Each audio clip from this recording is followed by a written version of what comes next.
Hey, it's Sandra Fernandez, Editor-in-Chief of grassroots sustainable publication Intercultural Press, which nurtures multilingualism, intersectionality, and self-empowerment through art and literature community narratives. Follow our Instagram at Intercultural Press and check out our website at interculturalpressrebels.com. You're now tuning into the SpeakUp podcast with Vernisa and Jen. Hello, everyone. My name is Vernisa. Hey, y'all. This is Jen. And this is our podcast, Speak Up. What's up, Jen? Hey, girl. How are you? I'm good. How are you? I'm good. We made it to episode 20. We did. Hey. For those of you that don't know, me and Jen are best friends. And with this podcast, we use our voices to motivate people to overcome life's challenges through self-love and respect. That's right. You guys know by now, self-love and respect is definitely two things that are very important to us and what we always focus on. Yeah, so, Jen, what's our title today? Well, our title is Let's Talk About Healing. Let's talk about healing. Oh, I feel like people do not like to talk about healing. Right, and that's why we gonna put it in your face, right? Yeah, definitely. This is definitely a topic that's overlooked, and I feel like healing is oftentimes people think they're healed from something and they're not, and then when that happens, I feel like it haunts you, and when it haunts you, certain things trigger parts of you that aren't fully healed, and then you wonder, like, why am I feeling this way, or why are things bothering me that I thought I let go of, and it's the point is, you haven't fully healed from it. Right, and that's the thing, there's different depths to healing, different layers, like, you may think that, let's say, for example, from a breakup or something, that you may have healed from the breakup itself. Okay, like you came to terms that you're no longer with that person. But then you also got to think about unresolved feelings. Like, maybe you broke up with this person, but you still love them. So you have to do something about that love that you're not able to put out, So it's like, what do you do with those feelings? You still have to heal that part. And then you have to heal the part that was maybe only knowing yourself inside of a relationship. How are you going to be when you're single again, So it's like these different layers. And of course, healing applies to everything, not just a breakup. But I feel like that's a really good example because most people think that healing is just one thing. It's not just a surface thing.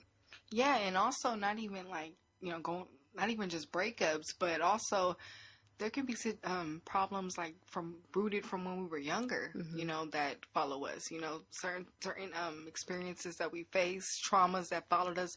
And sometimes it's subconsciously, like you're not even aware that something you experienced when you're younger is like stuck inside of your head. So like when someone says something to you or treats you a certain way, it takes you back to that. It could be from like how your parents treated you, your relationship with your siblings, or even if you were bullied in school, all that stuff follows us, and it adds a layer of insecurities to us that we're not even aware of. No, yeah, like I said, the breakup was just an example. Obviously there's so many different stages with healing, obviously in different realms too. You had mentioned triggers, and it works that way. You ever have like a nightmare that you had one, but you don't really remember it, but then throughout the day, like there's like an image that pops up, or somebody says something that triggers like a part of that nightmare?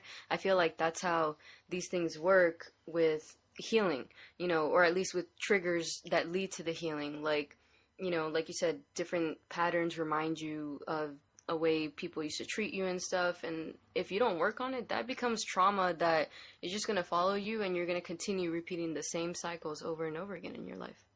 And it's crazy because the word trigger, that could seem like such, such like a small word, but in reality it's very dangerous because those little triggers can cause you to react a certain way, and you end up looking at someone new through the lens of like you're seeing someone that you dealt with in the past. No, I'll admit, like, I continue to bring this up with that toxic relationship I had. This was like maybe over a year and a half ago at this point, but I know that ever since then, anybody I've dated, even certain small things that remind me of that person, like, it's like a trigger for me, it's that trauma that's been left, like, whether it's a certain word that he uses to make fun of me, or, the way he interacted with people, or something like, I saw certain characteristics in different types of people that I was dating, and I had noticed that there's a lot of triggers that I still had to work on, that as much as I healed and dealt with the fact that I let this person go, I didn't want him in my life anymore, now I have to deal with how to move forward from that, you know, how to not let, like you said, someone fresh remind me of someone from the past, because it has nothing to do with this new person. It's just me, what I've been through. Yeah, and I'm sorry, shout out to Janae Aiko for releasing Triggered. Girl, I wish you released that song back when I was dealing with a certain situation. But it's the truth. Like, you know, if you listen to her passion in that song, like, I feel like that fully explains Triggered. And, like, going off of what you just said, all that comes together. Like, you see their face, hear their name, or hear, like, a line or something. It's going to bring that back. And the danger with that is, like I said, you're going to be taking that out on new things. You're going to be, like, what's the word I want to say? Kind of, it makes things more complicated than it should be. That's what I was saying. Like, the thing about trigger, it's so little that you don't even know that you're being triggered by something. So it's like, it's why it's very cautious to watch yourself when you are healing from something and you're continuing to, like, move forward. Yeah. You know, for a while there, I couldn't even enjoy dating afterwards. You know, I was just so ready to run away from somebody, or just be like, no, like, they're going to treat me the same way. Or, you know, even me, like, what if I, you know, react a certain way just because, you know, they remind me of something from the past. So that's when I had to take a step back and realize, like, I'm not ready to date yet. You know, I need to do some work here. And I had to realize that, yeah, healing's not linear. You know, we don't just jump out of a relationship and be like, oh yeah, you know, okay, I'll work on myself, I'll deal with the breakup and stuff like that, and I'm all cool. No, like I said, even though this was a year and a half ago, even up to most recently, like maybe a month ago, I still had a trigger, you know, from this past person. Like, I still had something that was, like, making me sad about them and stuff, and I was reliving a lot of past moments, and I realized there's some healing that I still have left to do. Well, on the bright side, it's good that when you have those moments of going back to feeling how you felt, you were able to recognize that's what it was. That, you know, maybe there's still some more things that need to be worked on. And it's crazy because, like, a lot of people will have those moments, like, you know, they'll be in their healing phase and they'll think, oh, it's gone, and then it comes back. But then we have this tendency of numbing things. And one thing about numbing, it isn't the solution. All you doing is, okay, you numbing it, but that pain is still there. And I want to say, when it finally does unnumb, the pain is worse than what it was before you started numbing it. Yeah, because you never dealt with it in the first place. Like, you know, like, when, let's say, even, like, with a toothache, you put, like, some Orajel on it or whatever to numb that toothache. Okay, it doesn't make it go away. It just means you're not feeling it at that moment, but it's still there underneath the surface, whatever's causing that toothache. So same thing with, like, a heartache, or, you know, something that is happening in your family dynamic or something. Like, you know, we think that, oh, I don't have to deal with it, it's not that big of a problem or whatever. Like, I know I'm very guilty of doing stuff like this, especially, like, when it comes to family stuff.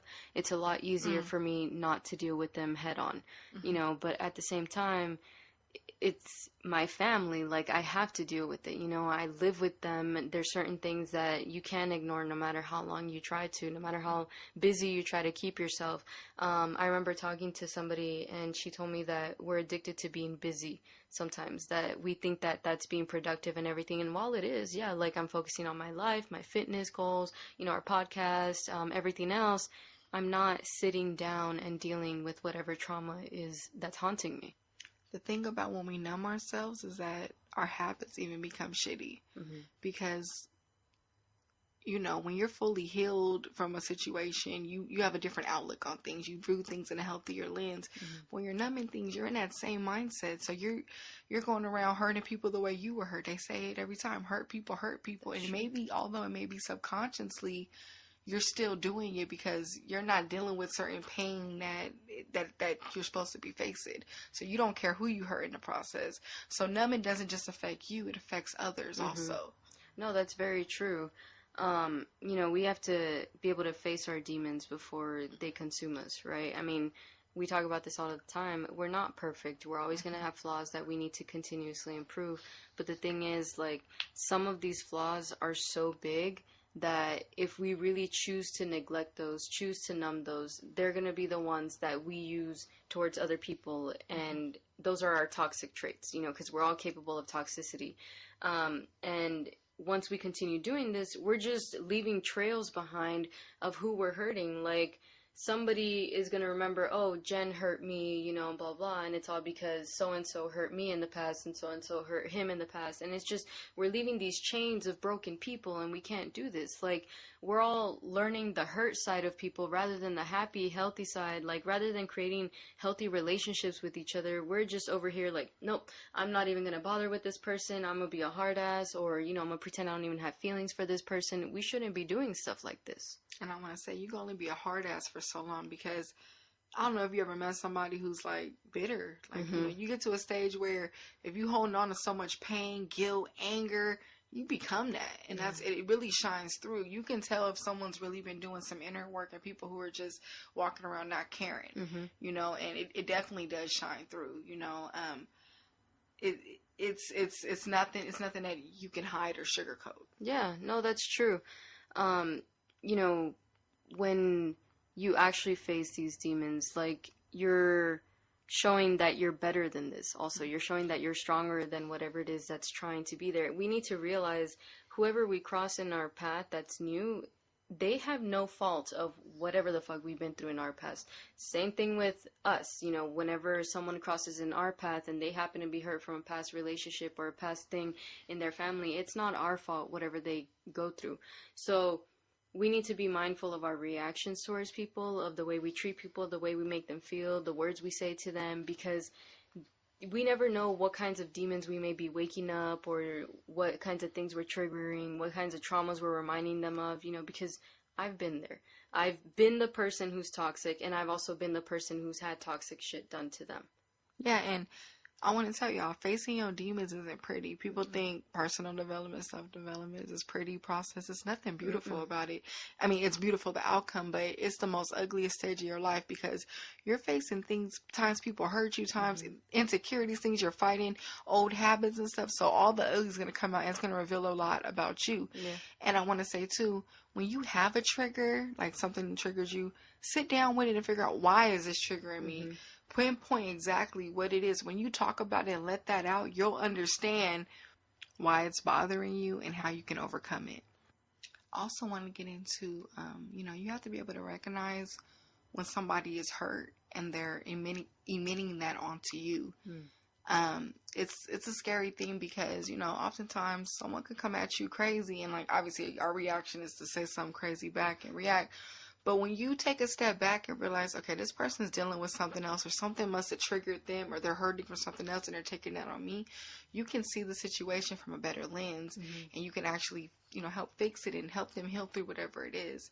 You know, I have an actual example, you know, I was talking to somebody that's real close to me, you know, and me and her were having a conversation. I was asking her some advice, like, you know, and basically the situation, it was like some like guy advice or whatever, and it was like somebody who's like, you know, the guy I was referring to, someone like already had been talking to, you know, whatever. And you know, this part, I had asked her like some advice or whatever, and basically she was just like, oh, sorry to tell you this, but you're chubby, like, and I was like, what, you know?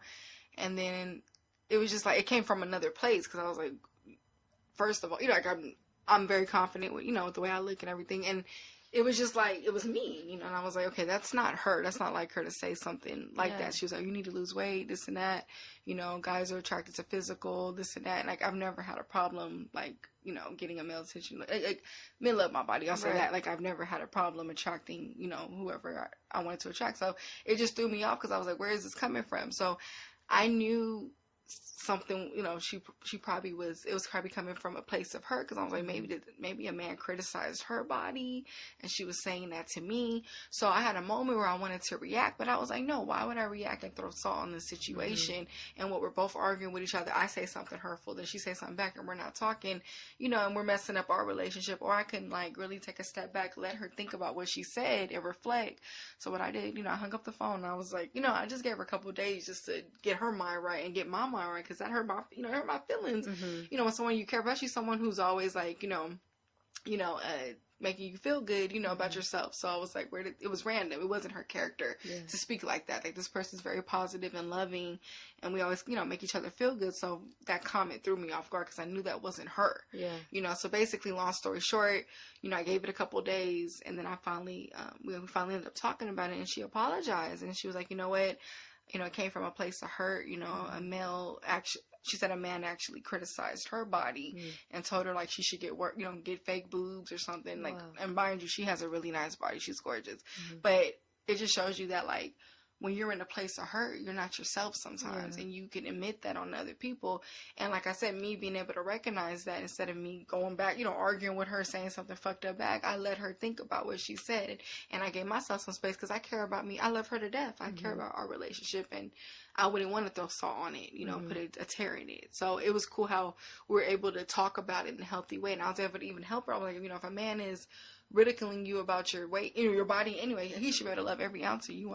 Looks and attractiveness are two different things. You want a person that loves you for you and loves everything about you, and not gonna, play with your mind and make you feel a certain way. So I was glad we were able to like talk about that, and fix our relationship, and we good. But I just found it interesting how when you do take a step back, you do see things differently. And it shows my growth, because the old me probably would have like said something back and been hurt with her, or took it to the head, like, took it personal.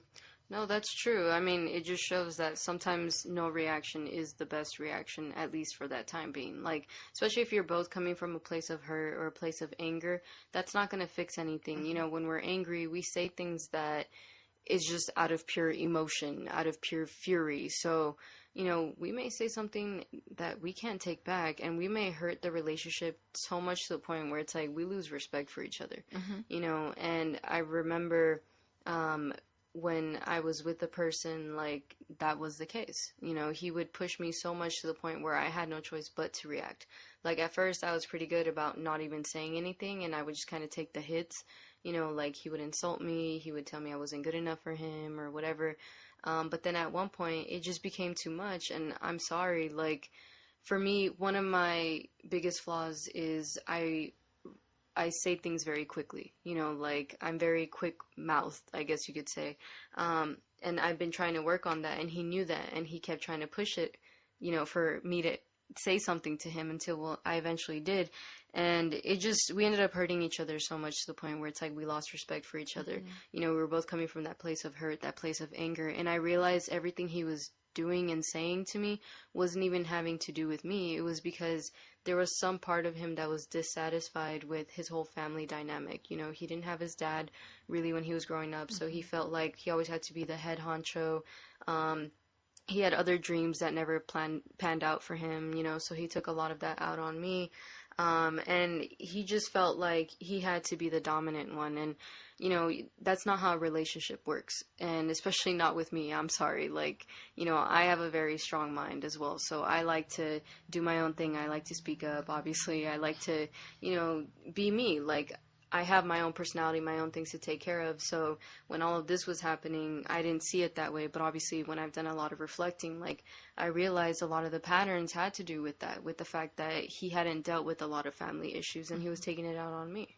And that's the thing, he was bleeding on you. And that's the thing, we got to try to avoid is bleeding on others, because you're going to see that a lot, like, because not everybody is on that journey of, like, trying to work on the inner issue. So when you find yourself in a situation where you feel like the person is taking out their stuff on you, run. Really. Yeah. I've been in it too. Like, I mean, I was dealing with somebody, and like, one day he had a bad day, but he was, like, different with me, like, in a mean way, but it's like, it was totally something different, had nothing to do with me, but it's like, people will do that, and it's not a good sign, because in the day, it's not fair to the person, and when we're healing through something, it's ugly, Yeah. And those times like that, you might just want to sit with yourself, because you're not going to be at your best behavior. Don't even be around people. And that's the thing. Some people like to have that company, like to have someone to punch on that punching bag for their emotions, because they're feeling like shit. So everyone has to feel like shit, because I do. And that's why we're trying to emphasize, you guys, in this episode, that healing's not weak. Like, healing is one of the purest, one of the most best forms of self-love, because you're showing yourself that you're worth it enough to come out of the darkness of that family struggle you've had, or the past toxic relationships, that you matter to yourself enough to overcome these challenges. Like, what do we talk about? We gotta overcome our challenges through self-love and respect, right? All of that encompasses healing. It encompasses growing, it encompasses the ugly parts. And I want to say too, healing's not going to look the same for everybody. Like you mentioned before, that when you're going through your personal development journey, it's ugly, right? So of course, healing, we've seen each other heal from different things, and it does not look pretty, right? We both have family struggles, different ones, so we both deal with it in a different way. So for everybody, it's going to look different. It's going to last different times as well. But you have to get there. You have to get to that decision point where it's like, you know what? I'm tired of feeling tired every single day. I need to deal with this shit. Yeah, and then Dave, me and Jen, obviously we're speaking from our experiences, so we love to be very transparent about what we go through and how we got through it. Mm-hmm. And I want to say, going off your self-love point, about healing. I mean, it's just like you get a cut on your leg. What are you going to do? You're going to put hygiene, you're going to put peroxide on it, you're going to put alcohol, and you're going to put a Band-Aid over it. Do that with your inner work also. It needs that same love that you give to your physical flesh, mm-hmm. When something happens to it. So we have to, all the heartbreaks, traumas, things we've seen growing up, all that stuff is cuts within mm-hmm. us, and we cannot leave that alone. Right. And we have to pay close attention to it, not just numb it, because it's not going to heal. Just like you wouldn't let it cut, you wouldn't just numb it and leave it there. Right. Emotions can fester too, mm-hmm. if they're if they're not taken care of. So, when you're deciding you want to heal, that you're no longer wanting to be troubled by your past, you're deciding that you are your most important relationship. You're deciding that you matter most to you. Even if you're a parent, even if you're a sister, a brother, a wife, husband, whatever, you still are your most important relationship. You need to know who you are outside of these titles. Who is Vernisa when nobody's around? Who is Jen when nobody's around? And when we ask ourselves these questions, we're also realizing that there's a lot of unhealed parts of us, because there's that child in us that maybe didn't get enough love. There's that child in us that felt abandoned at some point. So we need to take care of those parts, because the older we get, the more that child inside is going to continue screaming for that self-love. Mm-hmm. And it follows you as an adult. Mm-hmm. Like, that doesn't just go unnoticed. Like, there's still things from when I was a kid that still bother me when certain things happen. And it's not fair, And also want to say, when you heal, you become your best self. Mm-hmm. Because, at least when you're actively working on it. Because, like I said, you don't want to be that person that when those triggers do come up, you fall into a hole every time. Because we're going to have triggers, healed or not. Things are going to come up. Mm-hmm. But they won't hurt as much. It'll be like, okay, like you have like a little second of dealing with it or something. A memory might come in your head and it goes away. But imagine if you're deep in it, you're numbing it, you're just going to go crazy mm-hmm. thinking about it, Yeah. And it's not nothing that should go unnoticed. Exactly. Yeah. There was an analogy that described anger and hurt perfectly. It described it like poison. So think of yourself as the container, right? And the anger, the hurt is the poison inside of you, right? So you're the container holding that poison. If you don't do anything to release that poison ain't going nowhere. It's not hurting anything else. It's not damaging anything else except inside, mm-hmm. right? So that poison inside the container, that hurt, that pain inside of you, all it's doing is hurting you. It ain't going nowhere else if you're not dealing with it. Mm-hmm. You can only fake it for so long. We can walk around with this smile and stuff, but it shows, mm-hmm. and it's not a good look, And we say this because we want everyone to live at their fullest potential, live in their higher self, and you just feel so much better as a person when you are working on your problems or people you've done wrong. Healing in that or fixing it, mm-hmm. Because that stuff follows you and it will continue. Yeah, exactly. That's why it's important also to have a support system where you can talk about things, mm-hmm. Whether it's a best friend, a loved one, even a professional. Like, you need someone to vent it out to. We're social creatures, so we need to be able to talk about things. Even if we feel like no advice is going to help us, we just need to kind of release it out with our words. That's a form of soul purging, and I feel like everybody needs to do that. Even if you're a man, like, I'm sorry, y'all have emotions too, y'all go through shit too, we know it. I've seen my brother go through so many things yes. that he doesn't talk about, and when I finally do sit down with him and talk about it, I realize how many things that I'm actually missing. But if he doesn't say anything, if I don't actively reach out to try and talk to him about it, how am I going to know? So same thing with us as a society in general. We need to not be afraid to talk about our hurt, about our, feeling lost, and then that we actually need help in healing. Yeah, I would say, yeah, I'm glad you brought men up because, I mean, I feel like they're taught, don't cry, don't do this, don't do that, move on. And it's true. And it's, as much as cool as that sounds, it's not good for your mental health. No.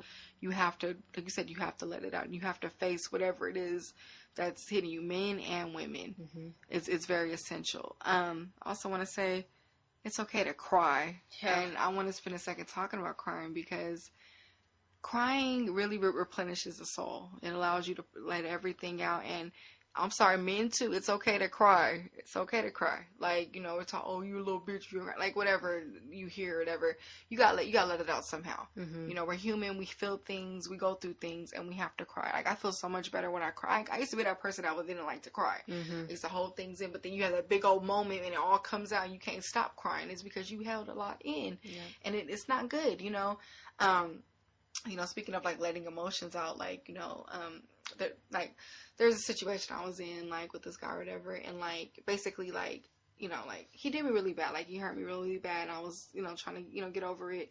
We ended up running into each other one day, and then like we talked on the phone, and he just sounded like he just been honing everything in. Like when I seen his face, he looked like put together at work. He looked put together, but then when we finally hopped on the phone, his real emotions came out. His voice was different. It was like, it just sounded hurt, like he just was honing everything in. And it's because you're not facing the feelings that you should have been facing. You should have been we should have been had this conversation. You should have been let this out, but you honing it in, trying to fight and act like you're not hurt.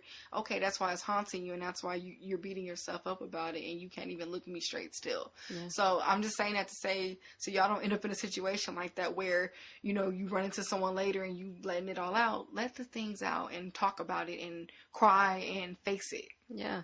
We need to deal with things as they go, right? I know sometimes it feels like, oh no, I ain't got time for this or whatever, and I get it, but the thing is, we need to start getting into the mentality to feel with the intent to heal, right? So what I mean by that is that, yes, cry, obviously, like, you've seen me cry so many times, like, it's very empowering, actually. Crying doesn't make you weak. But I'm not just going to stay stuck in the crying. I'm going to actually move past that. I want to feel everything that I'm feeling, but because I have the intention of one day healing and moving past that, because I want to say, yeah, I remember when I felt like this. I remember when all I could do was cry to the point where no words would even come out anymore, and it was just pure tears. But then afterwards, it's like my soul purged, I'm like reborn again with my emotions. It's a fresh slate, and the hurt doesn't hurt as much anymore. And I want to say this too, sometimes you have to do a solo. It's okay to spend that solo time and focus on doing soul searching. I have my moments, sometimes I'm alone, I sit and I just meditate. I think about whatever it is that's bothering me, and I meditate on getting past that. And I pray on it, and it works, and you oftentimes need that too to fully heal, because you're allowing yourself to face it, be vulnerable, and come to a solution so you can get past it and you can love healthier and attract what's right for you and the love that you need. Because we all have trauma. Some things aren't going to fully be healed. We have things that are just with us. That's our war marks, whatever you want to call it, battle scars. I'm going to say that. Sorry, battle scars. But you know what? When you take that and you keep pushing, the fact you're seeing another 24 and you can move forward and meet new people, that's a blessing in itself. No, that's very true. I mean, the fact that you get to wake up today and you get to go to sleep today and your heart's still beating for you while you're sleeping, it shows that your heart is way more capable of different things than you could even imagine, but how would you know joy without the pain, right? Like, life is all about balance. That's what I've learned. Life doesn't have to be fair.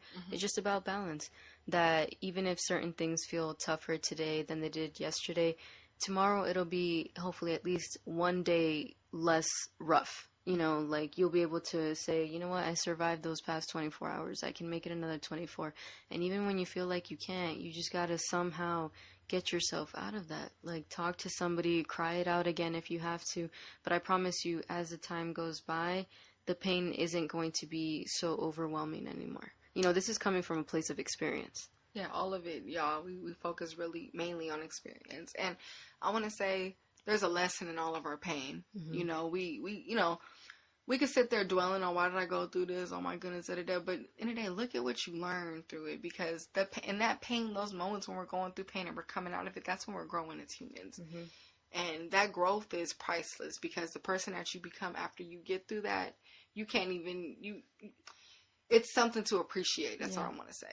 And, we wouldn't grow if we didn't get hurt. We wouldn't grow if we didn't go through these life lessons. So always keep that in mind. There's a purpose behind everything. Everything has a divine order, and there's a reason for everything. Mm-hmm. And then I want to mention this too, that, when you have a friend or a family member, a loved one who's grieving in general, you wouldn't tell them to hurry up and get over it, right? You wouldn't tell them that they only have 6 months to deal with the pain. No, you're patient with them. So same way you would be patient with the best friend, with a lover, with a sibling, is the same exact way you should be patient with yourself. If anything, you need to be patient with yourself most, because only you know what emotions you're waking up with, what emotions you're going to bed with, and then if tomorrow looks exactly like it did today for you, mention that, but also be patient with that, because it's okay to have these emotions. Yeah, because we could get stuck in the habit of hurting ourselves even more when we're beating ourselves up for still not being over something or not still healed from something. And that's not good. That's not fair to ourselves, because, like you said, we need to be nurtured. And like you said, the same love we would give a family member grieving over something, give that to ourselves. And we are stronger than we think. We believe that you can heal from something, and it definitely will happen. But you have to stay focused on that, and it will happen. Yeah, I think the best thing that we can do for healing is just give it time. Right, you can't give yourself a deadline for emotions or dealing with toxicity, like you can't say, oh, it's already been a year, and so, like maybe I've moved past it and stuff, but certain things are still going to be triggering for me, but I just got to be patient with myself every single day. Exactly. And when you do that, it's a beautiful feeling when you finally do reach that point where it doesn't affect you like it did anymore. Yeah, so we hope you guys enjoyed this episode. I want to give a great shout out to Sandra. Thank you, girl, for the cool intro drop. You guys check out her press. Her website is in our intro. Thank you again, girl, for showing some love on SpeakUp. We're proud to promote your business. Always. We appreciate you. Follow us on Instagram at SpeakUpJV. Check out our Podbean website at speakupjv.podbean.com, and also subscribe to our YouTube channel. Thank you guys again. We're proud to be at episode 20. We have more to come. Yes, ma'am. We're just getting started. Right. All right, you guys. Y'all have a good one. We appreciate y'all. Bye, y'all.